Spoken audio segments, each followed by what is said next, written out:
Je donne la parole à Monsieur Éric Pliez, maire du 20e arrondissement.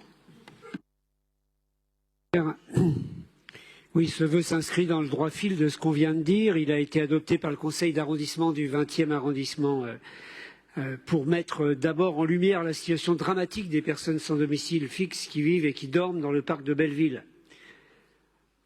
En août, début août, j'interpellais le préfet de région. Alors, à ce moment-là, il y avait une cinquantaine de personnes qui vivaient dans ce jardin. Aujourd'hui, ils sont plus de 180. Une trentaine de tentes sont dénombrées quotidiennement. Donc, une très forte augmentation qui nous inquiète à plusieurs titres. Les acteurs publics et associatifs qui interviennent sur le site constatent en effet une dégradation de la situation sanitaire et sociale de ces jeunes qui sont en situation d'errance depuis plusieurs semaines et pour certains depuis plusieurs mois.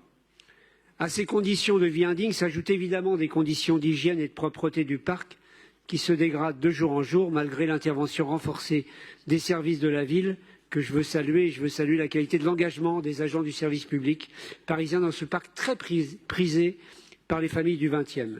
Pour autant, la prolongation dans le temps de ce campement génère inévitablement des comportements agressifs et expose ces jeunes en situation d'extrême détresse au développement de trafics en tout genre.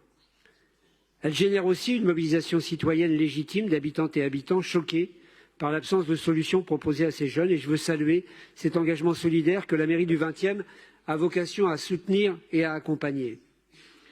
Alors la ville de Paris, Léa l'a rappelé, la mairie du 20e ont déjà proposé au service de l'État des solutions permettant d'héberger une partie de ce public qui a été reconnu majeur par l'aide sociale à l'enfance et dont la prise en charge relève donc de ce fait de l'État, même si un grand nombre d'entre eux ont déposé des recours pour faire reconnaître une minorité. Le 20e arrondissement, terre d'accueil et de solidarité, prend toute sa part avec l'ouverture en 2023 de plusieurs lieux d'accueil. Nous veillons également, en lien avec Léa Filoche, que je remercie, à renforcer l'aide alimentaire pour les jeunes de Belleville et à coordonner les distributions. Mais comment ne pas s'indigner des décisions gouvernementales de fermeture de places d'hébergement et de réduction de budget des associations dans un tel contexte de pénurie et d'augmentation nationale du nombre de sans-abri? C'est pourquoi j'en appelle solennellement à la responsabilité du préfet de région pour que ces jeunes puissent bénéficier d'un hébergement et d'un accompagnement dans les meilleurs délais.